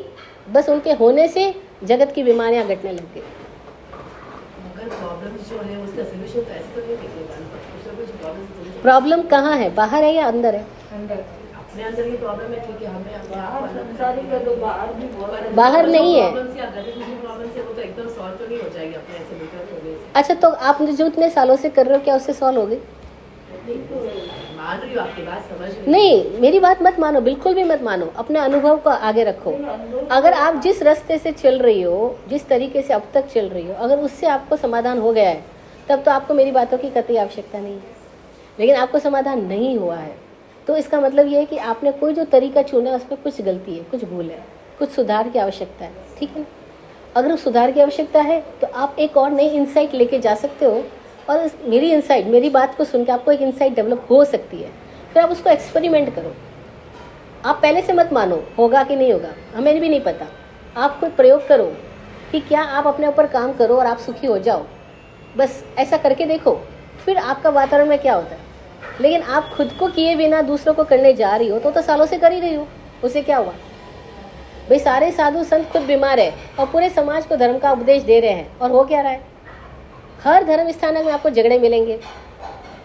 मेरा तो 22 साल का एक्सपीरियंस है। मैं भारत के कितने सारे स्थानक, मंदिरों, उपाश्रय, गांव-गांव में घूमी हो रही हूँ। मुश्किल से कोई एक आध स्थानक जिसका मैं बोल सकूं कि हाँ यहाँ झगड़े नहीं है। हर गांव में झगड़े हैं, हर स्थानक में झगड़े हैं, हर मंदिर में झगड़े हैं, हर कमेटी वाले झगड़े, और हर संप्रदाय के साधु, आचार्य, संत, ये सब झगड़ा कर रहे हैं। आपको नहीं पता क्योंकि आप तो प्रवचन सुन के 1 घंटा चले गए। 1 घंटा तो सब अच्छा अच्छा ट्रेलर दिखाते हैं। उनकी लाइफ में क्या हो रहा है पीछे देखो जाग करके। साधु कैसे एक दूसरे के बारे में आक्षेप करते हैं, कैसे बचीरते हैं। आप लोगों को कम जाते हो तो बहुत अच्छा है, ज़्यादा जाओगे तो अपना ही दिमाग खराब करोगे।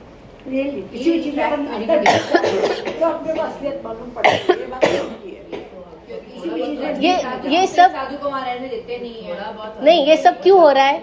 क्योंकि वो सब दूसरों को सुधारने में लगे हुए हैं और खुद को कोई सुधार नहीं रहा है। फिर वही भूल हमको आगे पकड़ में आ गई।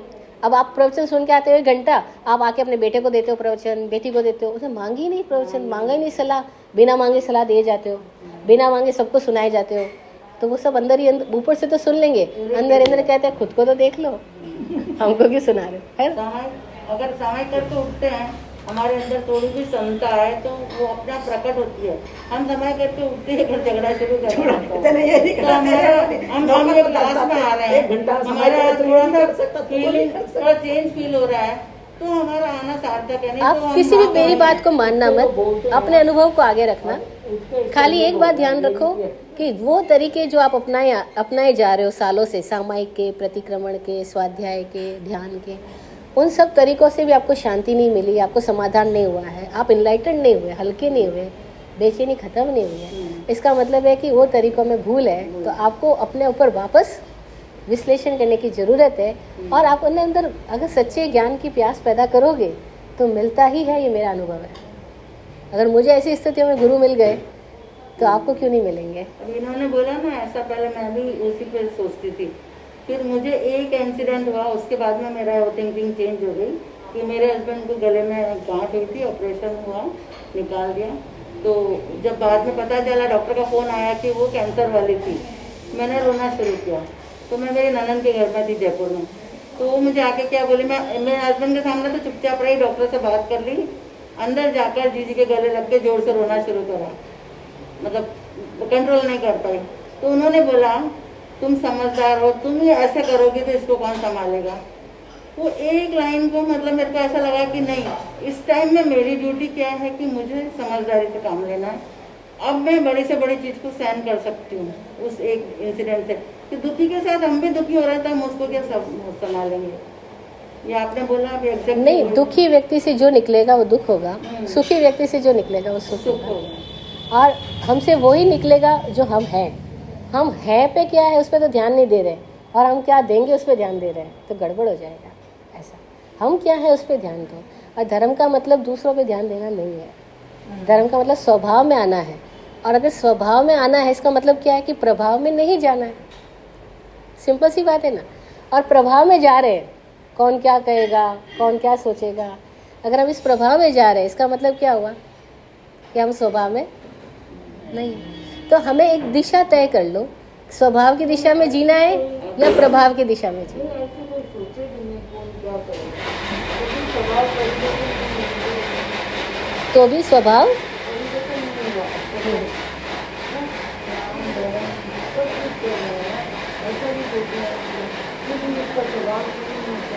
नहीं, इसका मतलब है वो सही तरीका नहीं अपना रहा है।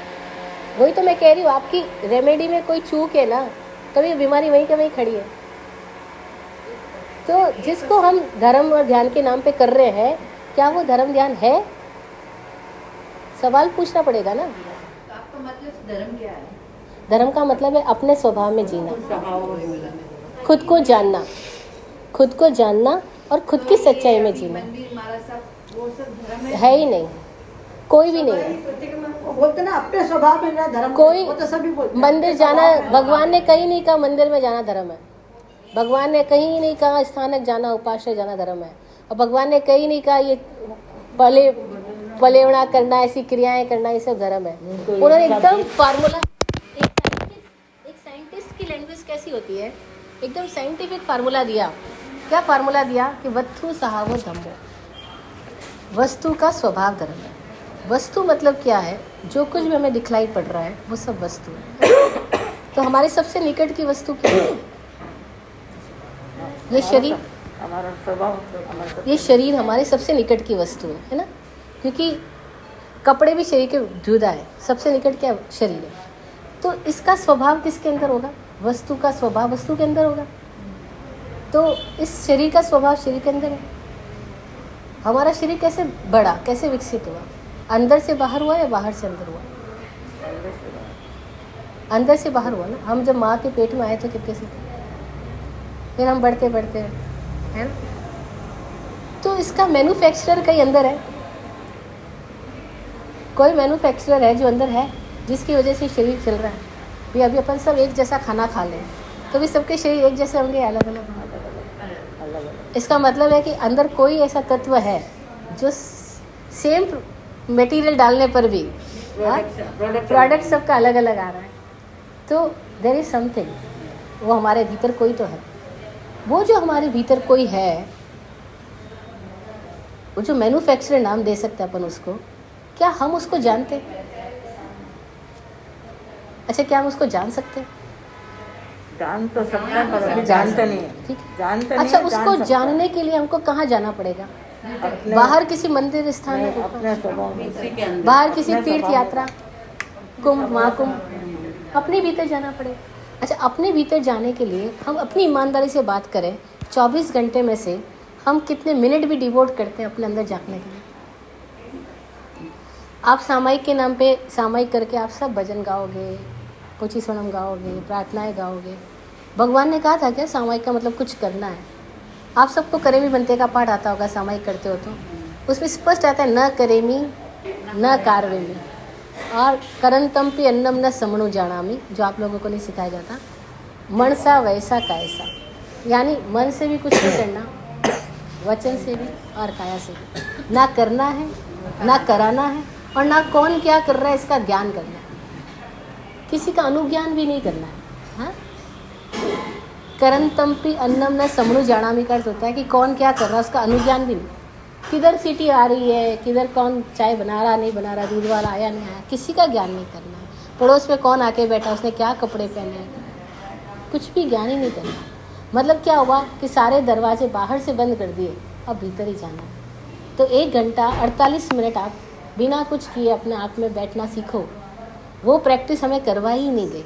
हमें बचपन से सामायिक के नाम पर इतनी सारी बातें पकड़ा दी गई कि सामायिक क्या है वो समझ ही नहीं दी गई। क्रिया में उलझे रहे। हम समझे ही नहीं, और गलती दूसरे की भी नहीं, हमारी है। क्यों?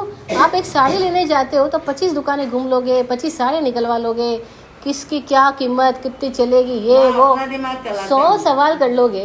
लेकिन एक महाराज ने आपको बोला कि तुम एक सामायिक का नियम ले लो, आपने 10 सवाल भी नहीं किए। महाराज सामायिक क्या है, सामायिक का अर्थ क्या है, क्यों करना, कैसे करना, इससे क्या होगा। आप 10 सवाल कर सकते थे, लेकिन हमको सवाल पूछना जैसे पाप ही बतला दिया गया। एक ही कह दिया, जो महाराज साहब ने बोला चुपचाप मान लो, सवाल किया तो धर्म पे शंका हो जाएगी, आपकी आस्था खंडित हो जाएगी और आपको पाप लग जाएगा, आपको मिथ्यात्व लग जाएगा। और हमको इतना डरा डरा करके सब चीज़ें मनवा दी गई, और हम बचपन से लेकर अब तक मानते जा रहे हैं। फिर पोजीशन आएंगे तो फिर मनवा देंगे। फिर अच्छा प्रतिक्रमण कांड मतलब भगवान से माफ़ी मांगो ना, भगवान क्या तुमको दंड देने के लिए बैठा है जो तुम उनसे जाके माफ़ी मांगो?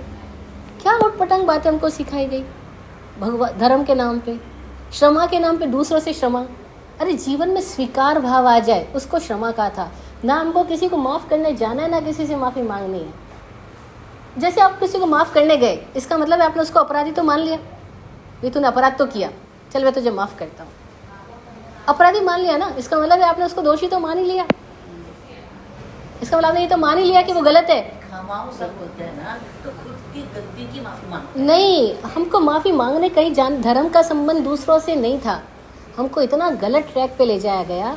यहाँ सिंपल सी बात है, हमारे भीतर जो भी स्थिति है अपने आप की, क्या स्वीकार भाव है जीवन में? जैसे अभी 1 घंटा पंखा नहीं चलेगा, अगर स्वीकार भाव है तो कोई क्वेश्चन ही नहीं आएगा, शिकायत भी नहीं आएगी। अस्वीकार भाव नहीं है तो 100 सवाल आएंगे। अब ये हर जगह की बात है, ये तो ये यहाँ का एग्जाम्पल है। आपके घर में आज नौकरानी नहीं आएगी, स्वीकार भाव है तो आप वैसे ही प्रसन्न रहोगे। और स्वीकार भाव नहीं आया तो सुबह से शाम में 10 फ़ोन कर करके बोलोगे क्या क्या स्टोरी है ना। तो स्वीकार भाव का नाम क्षमा था, लेकिन हमने कभी सवाल ही नहीं पूछा। अपना इंटेलिजेंस जगाने का हमको माहौल भी नहीं मिला। सब ने एक ही बात बोली, तू ये कर ले, तू वो कर ले, और हमने आज ही करवा दो, आज ही करवा दो। हम इतने हिप्नोटाइज होके जीते गए। और जो कोई इस हिप्नोटिज्म से बाहर आ जाता है, हम कहते हैं अरे तो भ्रष्ट हो गया, इसको प्रतिक्रमण ही नहीं आता, इसने प्रतिक्रमण करना छोड़ दिया, इसे सामायिक करना। हम भी क्योंकि हम अज्ञानी है ना, तो हम अज्ञान की प्रचार प्रसार करेंगे। लेकिन अगर हमको समझ आने लग जाए, कब आएगी? जब हम जो कर रहे हैं हम आँख खोल के तो करें। अरे भाई तुम एक कंगन लेने जाओगे, घड़ी लेने जाओगे, जब 10 सवाल कर सकते हो, तो धर्म के क्षेत्र में सवाल क्यों नहीं करते? यहाँ जिज्ञासाएं क्यों मर जाती है? और बच्चे जब प्रश्न करते हैं तो हमें बुरा क्यों लगता है? वो इसलिए नहीं करते कि ये तो प्रभु ने स्वयं फरमाया है। प्रभु के नाम पे लोगों ने इतनी बातें चला दी है। मेरा ये सवाल होता था जब मैं छोटी थी तब, क्योंकि मैं सारे महाराज साहब के पास पढ़ने जाती थी, मतलब श्वेतांबर, दिगंबर, तेरापंथी मंदिर वाले जो भी गांव में शहर में आता सब में। तो मैं पूछती थी, आप भी कह रहे हो महावीर ने ये बोला, आप भी कहते हो महावीर ने वो बोला, आप भी कहते हो महावीर ने, तो फिर तुम सब अलग अलग क्यों? और तुम सब नाम तो महावीर का ले रहे हो, बातें बोल रहे हो महावीर ने ऐसा बोला, तो ये महावीर ने बोली है या आप नहीं बोल दी है? अब मेरे इन सवालों से वो लोग नाराज हो जाते थे। और उन्होंने खुद नहीं बोली है। महावीर के हर कोई भी स्टोरी वो महावीर के नाम पे चला देते हैं, कोई बात चला देते हैं। अच्छा बताओ, अगर ये महावीर ने बोला है तो तुम ये फिर ऐसे भेद क्यों लेके बैठे कि मोमबत्ती ऐसी एक ही लंबी है? और एक ने संवत्सरी आज की, एक ने कल। ये सब इतनी फालतू बातें चलाई है। महावीर ने जो बोला उसकी खोज करनी पड़ेगी। मैंने खोज की, गुरुओं के आशीर्वाद रहे, सहयोग रहा, उन्होंने मुझे खोजी बनाया। बोला सूत्रों में डाइव करो, कौन कौन से वचन ऐसे हैं जो महावीर के हैं और कौन से वचन ऐसे जो परंपरा से आ गए, कौन से वचन ऐसे जो लोगों ने घुसेड़ दिए। खोजना पड़ेगा। तो मैंने जब छाने तो पता लगा, अरे महावीर ने तो सिंपल सा कहा था, वस्तु का स्वभाव धर्म है। और स्वभाव का मतलब कहीं बाहर नहीं होता है, स्वभाव हमारे अंदर होता है। तो हमें कहाँ जाना पड़ेगा धर्म के लिए? भीतर। अच्छा, भीतर जाने के लिए अब आपको क्या चाहिए? कुछ भी नहीं चाहिए। क्या चाहिए? आपको प्यास चाहिए, अपने आप को जानने की तड़प चाहिए कि मैं खुद को जाने बिना मर जाऊंगी क्या? मैं ऐसे ही मर जाऊंगी, ऐसे ही पैदा हुई ऐसे ही मर जाऊंगी। आज पीछे 32 साल 50 साल की ज़िंदगी उठा के देखूं तो वैसी की वैसी हूँ मैं। बदला क्या बताओ? हाँ? बाहर से कुछ रंग रोगन बदला होगा, अंदर से इसका मतलब क्या मैं खुद को जाने बिना अज्ञान में मर जाऊंगी? एक प्यास पैदा करो तो आपको ऐसे निमित्त मिलेंगे जो आपको अंदर ले जाने के रास्ते बताएंगे।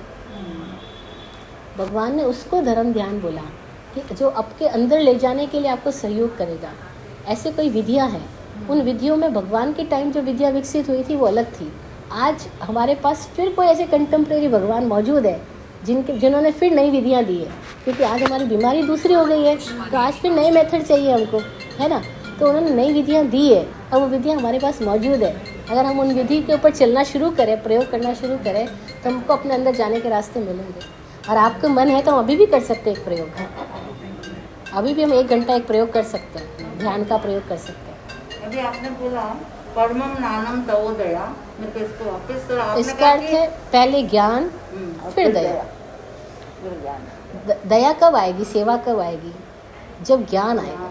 जब आप सब चीज को जाने भाई आपकी आँखें तंदुरुस्त है तो आप गाड़ी ड्राइव करो, और आपको गाड़ी ड्राइव करनी है, आंखें तंदुरुस्त है ड्राइव करोगे तो ठीक है। आपको गाड़ी ड्राइविंग आती है, सब कुछ आता है, लेकिन आपकी आंखें तंदुरुस्त नहीं है, क्या करोगे? नहीं चलेंगे। If you have no clarity, connection है दया इन जैसे एक्टिविटीज, एनी एक्टिविटी कब होगी? कोई भी क्रिया कब करोगे? ज्ञान का फल है। हाँ, ज्ञान होगा तो वो क्रिया सही क्रिया होगी, अदरवाइज तो सारी क्रिया बेकार है। भाई आप एक एग्जाम्पल से समझो कि आपको कार ड्राइविंग आती है, ठीक है, आपको सब पता है, कहाँ क्लच है, कहाँ ब्रेक है, कहाँ सब कुछ है, एक्सीलेटर है, सब कुछ पता है, लेकिन आपका विजन क्लियर नहीं है, आपको दिखाई नहीं पड़ता साफ। Will you drive? नो। और if you drive what will happen?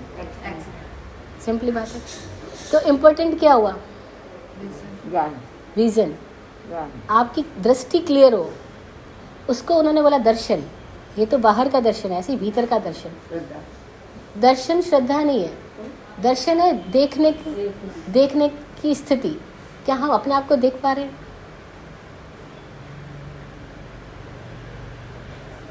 हम अपने आप को देख ही नहीं पा रहे, क्योंकि हम इतने सारे विचारों में हैं और इतनी सारी मान्यताओं में हैं। अंदर जाते हो क्या जो एक छोटा बच्चा देखो, हम सब जीवन में कभी छोटे बच्चे थे, ठीक? बताओ तब हम मज़ेदार थे या अब हम मज़ेदार हैं? तब चिंता ही नहीं थी। अच्छा, क्यों मज़ेदार थे? क्योंकि हमारे आंखों में पर्दे नहीं पड़े थे, क्योंकि वो लॉजिक से बहुत खुद कम के पर्दे लॉजिक थे। से सोचता है। हमको कुछ भी नहीं पता, कौन दादा, कौन चाचा, कौन पापा। हमको जितना कम पता था हम उतने मज़ेदार थे। हाँ? हमको कुछ नहीं पता था, पुण्य क्या, पाप क्या, स्वर्ग क्या। हम इतने मज़े थे, इतने मज़े थे। हम सब डिपेंडेंट थे, हमारे पास पैसे भी नहीं थे, कुछ भी नहीं था, लेकिन तब भी हम मज़े में थे। अच्छा, अब क्या हो गया? मज़े चले गए, मज़े चले गए। इसका मतलब क्या हुआ? हमारी जो अपब्रिंगिंग हुई है वो रॉन्ग तरीके से हुई है। अगर उस राइट तरीके से होती तो हमारा मज़ा बढ़ना चाहिए था कि घटना चाहिए था? ओशो ने भी यही कहा कि बढ़ना चाहिए था कि घटना चाहिए था? बढ़ना चाहिए था। ये तो बढ़ा ही नहीं, ये तो चिंता बढ़ गई, परेशानियां बढ़ गई। मतलब हमारा पूरा जो जीने का तरीका है उसका लास्ट रिजल्ट क्या आ रहा है? हम सुखी सुखी जा रहे हैं, बाय बाय, हंसते हंसते जा रहे हैं, कि हम रोते रोते जा रहे हैं? हम स्वस्थ जा रहे हैं कि बीमार जा रहे हैं? ओशो ने बोला ना कि एक बच्चा लॉजिक से अपने आप बड़ा होता है, और हम टोका टाकी करके 25 साल में अपने जैसा एक बेवकूफ तैयार करते हैं। हम भी वैसे हो गए। हम खुद गड़बड़ और सबको शिक्षा देते रहते हैं, गड़बड़ गड़बड़ गड़बड़, है ना? बट एक सही ट्रैक, एक सही रास्ता। सही ट्रैक की हमारे आपको अगर ये पता लग जाए कि मैं गलत हूँ और मुझे सही की प्यास पैदा हो जाए तो सही ट्रैक मौजूद है। मैं वही तो कह रही हूँ, आज भी हमारे बीच सिद्ध पुरुष मौजूद हैं, आज भी हमारे बीच मुक्ति का रास्ता मौजूद है, आज भी हमारे बीच ऐसे लोग हैं जो मुक्त हैं, उनको दोबारा जन्म लेने की आवश्यकता ही नहीं है। ऐसे लोग हैं आज भी हमारे बीच में। हम कहाँ फालतू की मान्यताओं में पड़े हैं कि 5 वारा है, मोक्ष नहीं हो सकता, घटता काल है।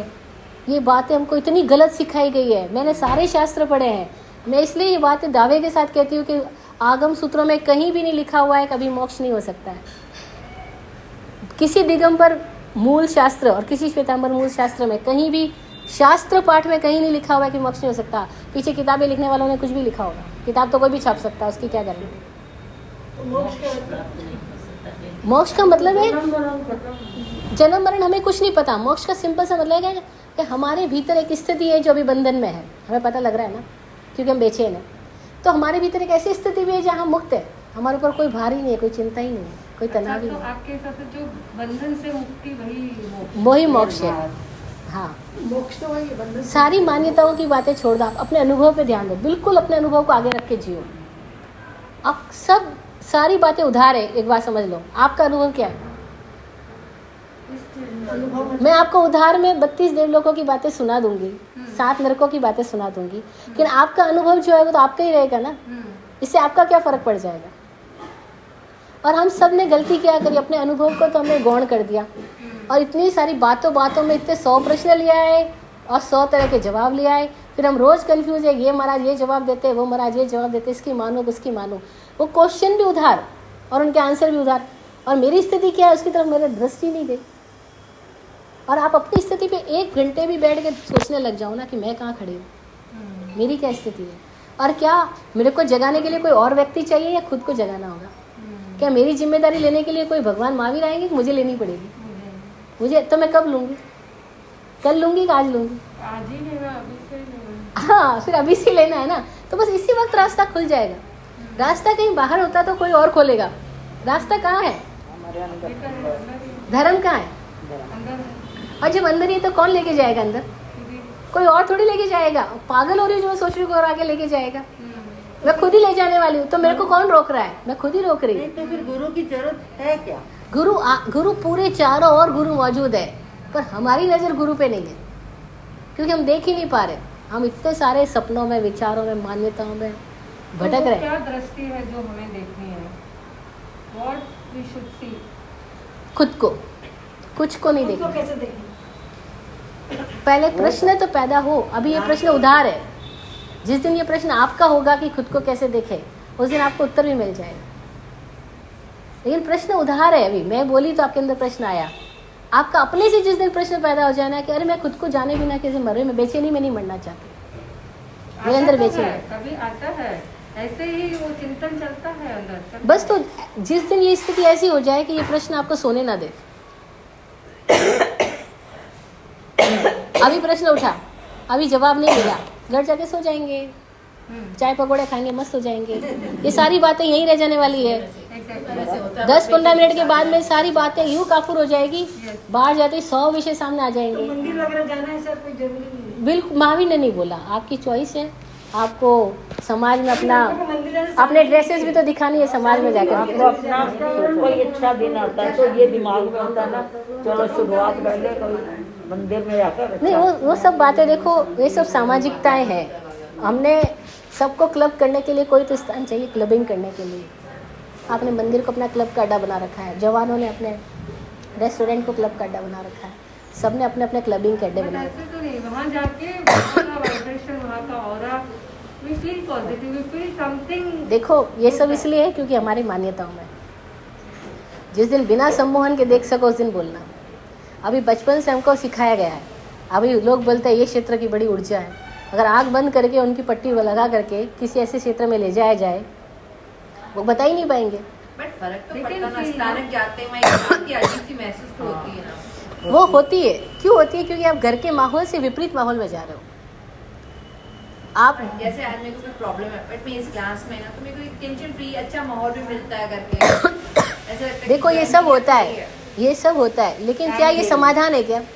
अगर ये समाधान होता तो अब तक हो जाना चाहिए था, और नहीं हुआ इसका मतलब है कि चूक है। तो अब जो चूक है उस पर ध्यान दो, या जो कुछ रिलीफ मिल रहा है उस पर ध्यान दोगे?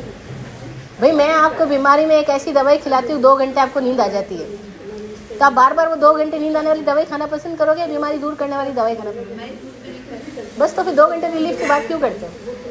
मैं तो ये भी कह रही हूँ ये सारी बातें आपके लिए फालतू हो जाएगी 10 मिनट बाद में। आपके अपना अंदर का जब तक प्रश्न पैदा नहीं हुआ ना, और एक ऐसी प्यास पैदा नहीं हुई ना जो कि आपको रात भर सोने ना दे, तब तक आपके लिए रास्ता बाहर नहीं है ना। मैं नहीं देने वाली रास्ता आपके अपने पास है, आपके अपने अंदर है। लेकिन वो खुलेगा तब जब आपके अंदर कोई क्वेश्चन जागृत होएगा, और वो क्वेश्चन ना रह के आपकी क्वेस्ट बन जाएगी, आपकी क्वेस्ट हो जाएगी, प्यास हो जाएगी, तब आपके अंदर कोई रास्ता खुलेगा। अदरवाइज तुम इतनी सारी मान्यताओं में, धर्म के नाम पे, समाज के नाम पे, परिवार के नाम पे इतने सारी धारणाएं हमारे दिमाग में गई हुई है, वो कूड़ा करकट को हटाने में बरसों लग जाए, लेकिन अगर आपकी समझ जाग जाए तो एक क्षण में कूड़ा करकट हट जाएगा। एक पहले जब तक सब बोलते महाराष्ट्र के जाओ चले गए, सब इनोसेंटली करते थे, तब तक तो ठीक है, गए हाथ जोड़ लिए, श्रद्धा आ गई। फिर मैं एक लेवल आया कि मैं बहुत क्लोज गई महाराष्ट्र के और सब देखा, फिर पढ़ाई भी करी। अब मुझे ना किसी महाराष्ट्र के दर्शन करने के भाव ही उत्पन्न नहीं होते हैं। और अगर मैंने कुछ किताबों में पढ़ा जो मुझे अच्छा लगा, वैसा कुछ पढ़ा, तो मेरा मन लगता है 4-5 घंटे बैठ के भी पढ़ सकती हूँ, लेकिन मुझे ये भाव ही नहीं आता कि मैं जाऊँ कहीं दर्शन करने के लिए जाऊँ। तो ये मेरा प्रमाद है, मैं क्या मानूँ इसको। मैं मुझे कभी कभी लगता है ऐसा नहीं है कि मैं अपने आलस में ये गलतियाँ कर रही हूँ, कभी लग रहा है कोई फ़ायदा नहीं है जाके, वहाँ से कषाय लेके आएंगे, बेटर है यहीं बैठ के पढ़ लो। आंसर आपने दे ही दिया। नहीं तो मैं राइट हूँ ना, ट्रैक तो राइट है ना। नहीं, आपको समाधान मिल रहा है ना, मुझे खुशी मिलती है आपको इसमें। मजा इसमें आ रहा है पढ़ने इसमें में, मजा है। तो बस इसमें आगे आप अपने अनुभव को ध्यान दो, मुझसे ठप्पा नहीं लगवाओ। आपका अनुभव कह रहा है कि वहाँ जाकर के आप फिर, हाँ ऐसा लगता है कषाय बढ़ रहा है, और यहाँ आपको मजा आ रहा है किताब पढ़ के, कषाय होता है वहाँ से आजकल पलायन कर जाते हैं। बस। तो फिर जो आप अपने अनुभव को मैं बार बार ये बात कह रही हूँ, अपने अनुभव को साक्षी रख के जियो, और आप अपने साथ सच्चे होना सीखो, और उधार बातों को थोड़ा परे करके देखना सीखो। आप सबके पास आंख है, क्यों किसी और की धारणा को बीच में लाके देखती हो? कितनी बार ऐसे होता है कि घर में कैसे भी सिचुएशन हो, पर कभी भी ऐसा लगता है मैं अपने आप में ही हूँ, मुझे कुछ फर्क नहीं पड़ रहा है, मैं दुखी भी नहीं होती हूँ, कभी कभी होती हूँ, फिर कभी कभी छूट भी जाती हूँ, उससे दूर भी हो जाती हूँ, कभी फिर मुझे वापस गिल्ट भी होता है कि क्यों मैं दुखी नहीं हो रही है, सबका ऐसा हो रहा है तो मैं दुखी क्यों नहीं हो रही है। कभी कभी मतलब ऑन एंड ऑफ ऐसा होता है, बट कभी मैं अलग भी हो जाती हूँ, अपने आप में ही रहती हूँ, मुझे खुद एक खुशी होती है कि कुछ हो रहा है तो भी मैं अपने आप में मुझे खुशी भी होती है। कभी एक एक बात का जवाब देती हूँ। ऐसा है ना, जब ऐसा होता है आप अपना आप खुद ही तुलना करके देखो कि आप सहज कब होती हो। अगर आप सहज हो तो शांत होगी तो अपने खुद के पास होगी, और खुद के पास होने में जो मज़ा है ना, वो कहीं और नहीं है, वो आपको फील होएगा बस। तो फिर आप उसको आगे रख के जियो, और आप गिल्ट आता है कि मैं दुखी नहीं हो रही हूँ, इसका मतलब फिर पुरानी मान्यता घिसट रही है आपको, है ना। अब आपको तुलना करना अगर आ गया है तो आप अपने आप को देखो कि स्वभाव को धर्म बोला, और स्वभाव शांति में है, अशांति में नहीं है। स्वभाव आनंद में, दुख में नहीं है। इसका मतलब क्या है कि मैं अपने स्वभाव में रहूँ। तो अब जब दो में से चुनना है तो मैं गिल्ट को क्यों चुनूँ, मैं अपने स्वभाव को चुनूँ। अपने अंदर क्लियर होते जाओ, कन्फ्यूजन में मत जाओ। आपके पास क्लैरिटी के लिए सूत्र सामने है, एक पैमाना है जिसके ऊपर खुद को तोलो और आगे बढ़ते जाओ, ठीक है। अब आप पूछ रहे हो, आप ये कह रहे हैं, एक एक करके जवाब देती हूँ। ये कह रहे हैं कि संसार है, होता रहता है, ये बहाना हो गया। ये इतने बहाने हमने बना रखे हैं, कर्मों की माया है, संसार है, पिछले जन्म का फल है। हमको इस जन्म का ही नहीं पता हम पैदा कब हुए, और हम सब पिछले जन्मों में ढोल देते हैं। ये सब बहाने हैं। संसार में सब चलेगा, अगर अपने को अपना करना है तो करना है, वो मेरा मतलब है। हाँ, मैं नहीं खुद बोल रही कि संसार में रम जाओ, मैं तो खुद ही नहीं चाहती हूँ कि अपन ये संसार देख के उसमें वो हो जाओ, मैं तो खुद भी नहीं चाहती हूँ। लेकिन दुनिया है चलेगी, जहाँ करना है वहाँ करना ही है, ये बात भी नहीं है। रिश्तेदारियों को भी निभाना, ऐसा कुछ नहीं है, हर चीज अपन सोच लेते हैं कि हमको ये करना ही है। अपन कितनी चीजें सोच लेते, नहीं करे तो चलता है, वो बात भी पक्का नहीं करके देखो, चलेगा, कुछ फर्क नहीं पड़ता। देखो जिसको बहाने बनाने उसके पास 100 बहाने हैं, और जिसको क्लियर हो गई समझ, वो खुद की जिम्मेदारी लेगा कि दूसरों की लेगा।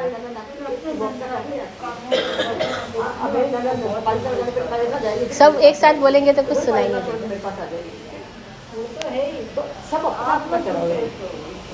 एक साथ मत बोलिए, एक एक करके बोलिए, और आपस में बात करना है तो फिर मैं चुप हो जाती हूँ। आपस में बात संसारिक काम करते हैं ना अपने, तो मन उसमें एकदम अच्छे से लग जाता है, जितना मन धार्मिक कामों में नहीं लगता। क्या करें?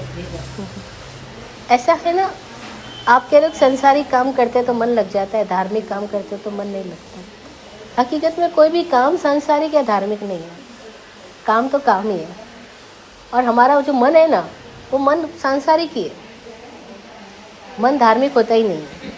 धार्मिक होने का मतलब तो हुआ कि मन की गिरफ्त से मुक्त हो गए।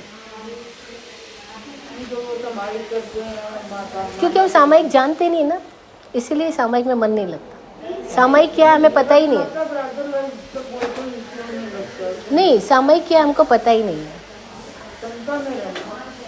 ये सब शब्दों की बात है, अनुभव में नहीं है कुछ भी। तो सामायिक कैसे करना है? हाँ, सामायिक किस तरह से करना है? सामायिक करने के अब हमें नए तरीके सीखने होंगे, पुराने तरीके तो काम नहीं आएंगे। नया तरीका जैसे मैं तो नहीं हूँ। हाँ, आपको कोई विधि बताई जा सकती है जिस विधि पे आपको प्रयोग करना होगा। ऐसा जब आपको लगे कि 1 घंटा आप अपने आप को डिवोट करने के लिए तैयार हो, मुझे कॉल कर दीजिएगा, मैं उसी वक्त बता दूँगी। अभी करना होगा, फिर बता के छोड़ नहीं रही हूँ मैं। हाँ, अभी आपको 1 घंटा अगर डिवोट करने के लिए रेडी हो तो वी कैन डू। जिनको जाना है जा सकते हैं, हम तो बैठ जाएंगे। आपकी चॉइस है, आपकी चॉइस जिसको है। बैठना है बैठ जाएंगे। एक क्वेश्चन बीच में पूछ लूं? मैं अगर 5-6 घंटा सामायिक जैसे स्वाध्याय कर लूँ, कुछ पढ़ रही हूँ, मेरा मन लग रहा है, लेकिन मैं ना सामायिक लेके कर लूँ, ऐसा मेरा भावना ही नहीं आती है, तो कुछ गलत नहीं होना। मैं कुछ गलत नहीं है, लेकिन गिल्ट से बाहर आना चाहती हूँ। गिल्ट हम ही पैदा करते हैं, धारणाओं को, मान्यताओं को बीच में लाते हैं। बातों का कभी-कभी इन्फ्लुएंस हो जाता है मछली की। स्वाध्याय शब्द अपने आप में बोल रहा है स्व का अध्याय, किताब पढ़ना नहीं बोल रहा है। स्वाध्याय तो वही आज पूरी दुनिया में स्वाध्याय के नाम पे लोग किताबें पढ़ रहे हैं। सही है तो आपका कहना। अपने आप को पहचानना चाहिए। हाँ। तो फिर ये इसका तो कोई मीनिंग ही नहीं रहा। मैंने ये बहुत पहले क्वेश्चन किया था एक शास्त्री जी से कि आप क्यों उनको घुमाते होते मोटे मोटे शास्त्र पढ़ा के, सीधा अंदर भेजो ना कि ध्यान लगाओ और चले जाओ। जयंती लाल जी सर को मैंने पूछा था ना उस दिन, आप भी थे ना, तो उन्होंने बताया कि नारियल का पेड़ लगाए बिना नारियल उगा के बता दो। कोई कुछ भी कह सकता है, पर भगवान ने स्वाध्याय जब बोला तो स्वाध्याय को अंतर तप बोला। अंतर तक स्वाध्याय 12 प्रकार के तपों में स्वाध्याय अभ्यंतर तप है। और अभ्यंतर तप बाहर आँख खोल के करोगे या आँख बंद करके करोगे? एक बार मेरे आचार्य जैसे बाहर समझ आचार्य तो मेरा एक क्वेश्चन उनसे पूछूंगा, मैं अब ये संसारिक कामों से अब मुझे कोई इंटरेस्ट नहीं, अलग भी नहीं हो पा रही, तो मैं क्या करूँ? तो वो वाले स्वाध्याय वो भी आंसर मिला, मुझे उस टाइम का स्वाध्याय को मतलब बुक पढ़ो, बाद में मुझे दूसरे मराठा जो अपने अंदर जाओ, उसको बोलते हैं स्वाध्याय, अपने आप को पहचानो। आप थोड़ी थोड़ी भी प्रैक्टिस शुरू कर दो ना। जब आप सामायिक लेके बैठ रहे हो, सपोज अभी परंपरा में कर रहे हो, तो आप 1 घंटा कुछ मत करो, अंदर बैठो आँख बंद करके, खुद को पढ़ना शुरू हम करो। कह रहे हैं 1 घंटे 10 मिनट भी बैठो, 20 मिनट भी बैठो, जब भी टाइम मिले आँख बंद करके अपने अंदर बैठो, कुछ स्थिति पैदा होगी। कि जैसे मैं करती हूँ तो मैं उसकी ब्रीथिंग पे ध्यान देती हूँ, आ रही है जा रही है, उसी पे कॉन्सेंट्रेट करती हूँ। Is it correct? ये भी एक रास्ता है, ये भी सामायिक का एक कह रहे तरीका हैं वो है। 1 घंटा आप जो 1 घंटा प्रयोग जो करना चाहते हैं वो सब रुके। लोग करना चाहते हैं, नहीं तो पहले से बाहर आ जाइए, जिनको नहीं टाइम हाँ, नहीं इसको है। बीच में से कोई नहीं उठ बीच सकता में है। से मत उठना। 1 घंटे का जो प्रयोग है उसमें बीच में पीछे से आके कोई बैठ नहीं। सकते हैं। नहीं, जो लोगों को बैठना है वही रुके, हाँ, जिनको जाना है वो फिर आगे पीछे नहीं जाए, बीच में कोई डिस्टर्ब नहीं डिस्टर्ब करे। नहीं करना।